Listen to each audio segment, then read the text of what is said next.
lähdetäänpä sitten matkaa. Kiitoksia, koronatupa. Täällä mennään. Tässä kohtaa on tosi hyvä ajaa ja vielä saa muutaman metrin ajaa, se tulla Lemmenjoen kansallispuiston puolelle. Ja siellä ei saa ajaa pyörällä, kun ei ole merkitty reitti, niin pitää taluttaa. Oliko sitä 2,5 kilsaa? Kyllähän tätä ajaiskin, mutta tää vaikka juoksis. Vähän tätä juossakin. Mutta kun ei saa ajaa, niin ei ajeta. Tähän on muuten sitä merkitty puihinkin vanhalla pilikoilla. Onko toisella puolella samanlainen?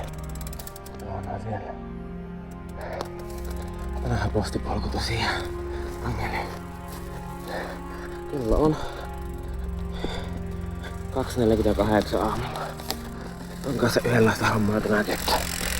Juoksee veneellä. Polkua mitä vois ajaa. Ruska, kulttuuri, ruokailu, vaanimis ja polkujuoksu tapahtuma. Saa Pekankin polkujuoksemaan. Kiva ajaa. Hienoa tuossa ryteikköä. Voiko syödä siihen uppoa? Semmoista otsankorkosta varvikkoa. Tässä menee vanha historiallinen polku. Näkyy aivan selvästi tässä. Mä taas kohta näkisi, kun vanha pilikkamerkki. Niin siis, jos täällä on pilikkamerkkiä, niin tähän on merkitty polku. Ei saa ajaa. No, mennään nyt kävelemällä kuitenkin. Ja juoksemalla. Tuossa on tommonen hieno suo. On aika iso ja märän näköinen. Se tuossa aita. Tästä välistä. Nonne. Ja arvasinkin, että täältä saattaisi löytää vanhoja pitkoksia. Näillä on mennä jo ikkää. Kauniit. Sitten piti päästä tälle puolelle aitaan. Tultiin Otson kanssa tuosta ali. Just ihan mahtuu. Voi olla, että siellä olisi ollut joku aukko jossakin myöhemminkin, mutta ainakin päästin tästä nyt. Lähdetään tuonne päin. Sitten mä oon piirtänyt tähän etelä 700 metrin tunkkauksen pohjoiseen kohti tietä. Tuosta suoraa viivaa. Mä oon oikeesti menossa tuonne päin, eikä tonne mihin kepsi näyttää, kun mä oon pysähtynyt. Tuolla oli toinenkin aita ja onneksi se oli auki toisesta päästä. En mä kääntynyt liian aikaisin pohjoiseen, koska mä arvelin, että täältä saattaisi olla joku polku. Ja tostahan lähti polku, mutta se alkaa käydä vähän pieneksi. Ehkä se isokin tässä on.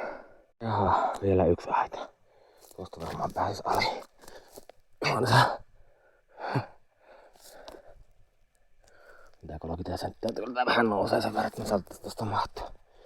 Tie on jo noin lähellä. Mitä tuo? 50 metriä. Näkyy jyrkkä tämä loppulasku, mutta siinä on tie. Eli tämä osuus mission complete. Hiekkaasta saa klossit täältä hiekkaa. Tämä on niinku muittekin mielestä varmaan tie on hyvä muuten näköinen. Minkälaista se on ajaa polkupyörällä? Pitäisikö sitä kokeilla? Ajetaanpa ajamaan sitten. Tuli vähän hiki tuossa. Katsotaanpa, tuleeko nyt sitten kylmä. Täällä mennään ja ootan, että kohta tulee sade päälle. Takana on. Kuutamo. 5.16 ja reilu 30 takana. Vähän harmittaa, kun ei hoksannut silloin heti tunkkauksen jälkeen katsoa, että mikä oli keskari. Paljonko sitä sitten... Paljonko mitä, en minä tiedä. Mutta tää tuntuu vähän, että niin taas kulkee vähän hitaasti. Mutta onhan se noustu. Melkein 300 metrissä taas. Tässä on ilmeisesti korkein piste. Ja tästä lähtee sitten lasku Angelin kylään. Siinä on vissiin tiesääasema. Pitää katsoa kohta, että paljonko siinä oli lämpötila. Täällä on ihan lämmin. Onkohan tuolla alhaalla laaksossa kylmempi. Ei paljon taivasta näykkämään. Mutta niin, nyt takki kiinni, niin ettei tuu kylmä laskussa. Paljonkohan tulee huippunopeaksi. Siellä näkyy Norja ja Angelin kyltti. 60,4 oli maksimit tuossa äsken. Piti vähän varmistella, kun tuntematon soratie ja vielä aika pimiä. En piti katsella Garminista, että minä ja tie ollaan yhtä mieltä siitä, mihin käännytään.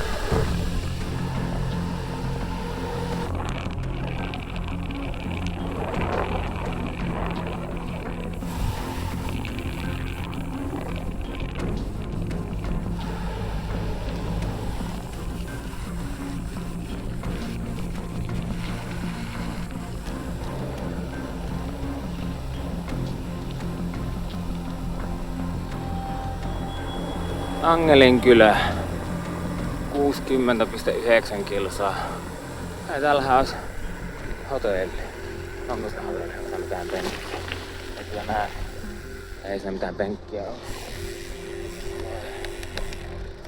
Talous täällä talossa. Siis täällä oli talo. Onkohan toinenkin jossakin. Siinä on poroaita. Näkyykö? Näkyy noin. Halutaan varmaan estää, että ei porot karkaa Norjaan tai norjalaiset porot karkaa Suomeen. Niin ja siis mä oon todennäköisesti ajanut tämän autolla 22 vuotta sitten. Ja 3 kuukautta. En ihan varmasti muista, että mentiinkö me täältä silloin. Siellä näkyy rajajokiin. Vai olikohan se talon katto? Samaan värisiä. Peltoa. Ne on käytössä olevaa peltoa. Mä esin jokin talon päällä. Saattaisi jokin tuolla olla. Joo, ei kyllä mitään muistikuvaa silloin 22 vuoden takaa tässä tiestä muuta kuin, että tässä oli pitkästi sorraa. Jos on tällaista kuin mitä tämä on tässä. Mitä se on nyt ollut viimeiset 30 jotakin kilsaa. Kyllä kelepaa. Jatketaan päivän valkeneen. Tuossa oli äsken peitetty varoituskyltti ja alla peittämätön lisäkelipi, että 58 kilsaa. Olisikohan sinne joku kiinteä kelirikkokilpi. Kelirikkokon varoituskyltti. Karikasniemi 62 kilsaa. Sen jälkeen pääsee Norjaan. Voi olla, että ollaan Karikasniemellä. En nyt, mutta pitää tarkistaa tästä. Mulla on se kauppa aukassa, on se mulla tuossa ylhäällä. Voi olla, että ollaan siellä liian aikaisin siihen, mutta mulla on kyllä evästä liikaakin. Mutta tosiaan näissä hommissa se on kyllä semmonen asia, mistä voi aivan rehellisesti sanoa, että mieluummin överit kuin vajaarit, vaikka en tykkääkään tämmöistä sanonnoista. Antaa niin paljon mielenrauhaa. Niin kuin silloin aikaisemminkin, kun mä mietin, että riittääkö mulla ruoka ja miksi mä oon ostanut yhtä patonkia lisää, niin mulla oli vaikka kuinka helekkarin monta patukkaa ja vaikka mitään muuta, millä mä olisin kyllä pärjännyt. Vaikka kokonaisen päivä vielä siihen päällekin.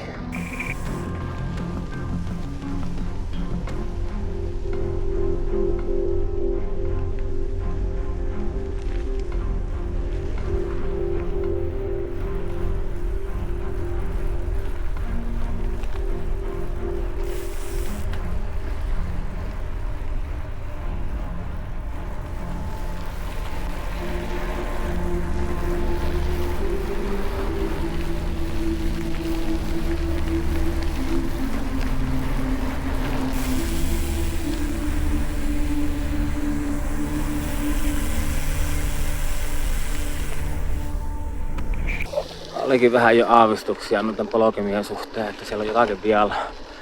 Ja tuo vasen polki on rikki. Vielä pyörii, mutta se ei niin enää pysy sivusuunnassa akselissa paikallaan. Ja se meinaa sitä, että kun se vähän sitä liikkuu väärin, niin sitä saattaa laakerit päästä tippumaan. Se vielä se tiiviste pitää ne paikallaan, ne kuulla siellä. Tää ei ole kyllä ihan saatanan varovasti. Teoriassahan tuolta Karasioilta saattaisi löytyä joku poljin siihen. Ihan sama mikään muovipoljin tai mikään, mutta ikävä ajaa vaikka pelkällä akselilla.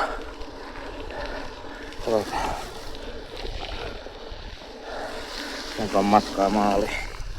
150 kilsaa maaliin. Katsotaan kauanko kestää. Kestää kilsan vaan 150 vai jotakin siltä väliltä tai vaikka yli. Nyt Pekka vähän, vaikka mulla yleensä on aika huoleton asenne huoltamiseen, niin vaikka että mulla on, tai kun mulla on, näköjään se joskus vähän kostautuu.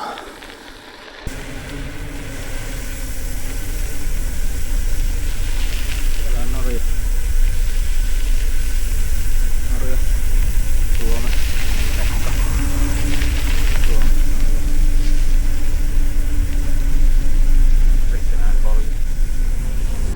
Näyttää välillä mennään olla vähän vaikeeta tästä. Maisemaa ja mennään viime yhden 2,5 tunnin unet, jotka